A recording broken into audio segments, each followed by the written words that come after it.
Well, greetings and salutations, my excellent friends. Hope you're having a fantastic day and, of course, a very special hello, Tom. How are you?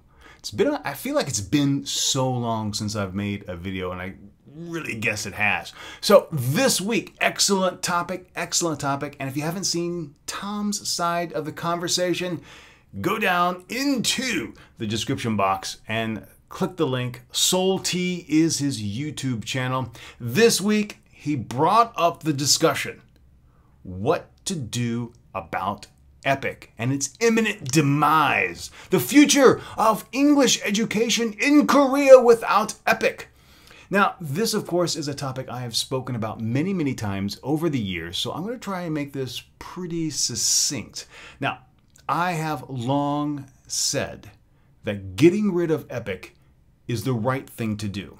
And the reason why I say that is because of my background in academic administration. You see, Korea as a whole spends $18 billion a year on English education.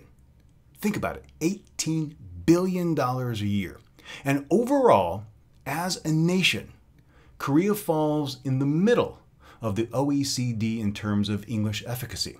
So it's an incredible amount of money with incredibly abysmal results. So the return on investment is low. And when you think about EPIK and other English education programs that are in the public schools, you're teaching children at the elementary level, at the middle school level, and at the high school level. And they still aren't even close to being low-level fluent in English. And you compare that to English education programs in Europe and in Southeast Asia. Korea just doesn't get it. It's a bad program, and quite frankly, EPIK needs to go. So that's why we're seeing a reduction in teachers, and we're seeing the gradual phase out of the EPIK program. Now, what does that mean? Well, I've long said that Korea needs to figure out what it wants to do in terms of English education and develop a curriculum around that. Now, Park Geun-hye has said, I think it was last year, she envisions a two-tier English program in the schools. Now, first up, one of her major goals is to have everything on the Sunung exam be taught as part of academic curriculum. And in her vision, you have an English education program that is basic level, the bare minimum that every Korean should know in terms of English. And that's what would be tested on the Sunung. And that is exactly what it needs to be. So you have Korean English teachers teach that. We all know that in the classroom, teaching to the test is what makes the Korean education system tick. So you have Korean English teachers teach to that test.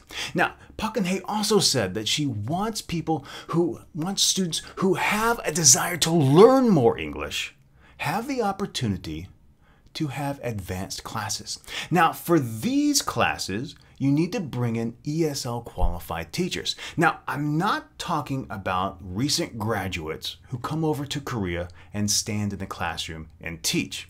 I'm talking about qualified teachers, and they need to be hired as qualified teachers. So we're talking people with CELTA certifications or Delta certifications. We're talking people who are credentialed ESL teachers in their home countries.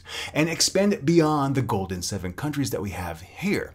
We need to have real ESL teachers in classrooms hired as real faculty members, not this dog and pony show that we have in the classrooms now. They need to be equal members of the teaching faculty in the classroom. Only then will Korea have a real English program. So what's this going to mean for English education in Korea? Well, like you touched on last week, we're going to see an increase in the number of hagwons and the number of students wanting to get advanced English education because, quite frankly, the Korean schools just aren't up to the task yet. We've seen that for years. So in the future, the number of public school jobs are going to go way down. The number of hagwon jobs are going to go way up. And that's my take on it. So I'd love to hear your take on it. Are you a public school teacher? Are you a hagwon school teacher? Where do you want to teach English? Do you want to come to Korea? Or has the reduction of public school jobs made you second guess? And now you're thinking about teaching elsewhere? Please leave your comment down below.